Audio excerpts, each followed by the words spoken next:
आज आपण बनवूया गाजरचा हलवा। एकदम सोपी अशी रेसिपी आहे। त्यासाठी मी 1 किलो गाजर किसून घेतलेले आहेत। कढईमध्ये थोडे तूप घालूया।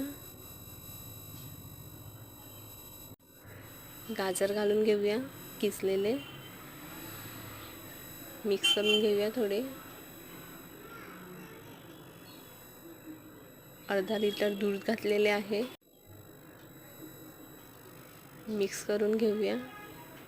जेवढे मध्यम आचेवर दूध ऑब्झर्व होईल तेवढा आपला हलवा टेस्टी होईल। दूध एकदम सुकेपर्यंत मध्यम आचेवर झाकण ठेवून घेऊया।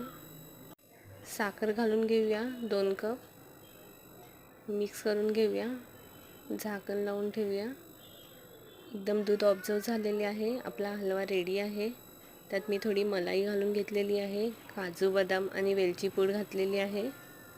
हलवा रेडी आहे।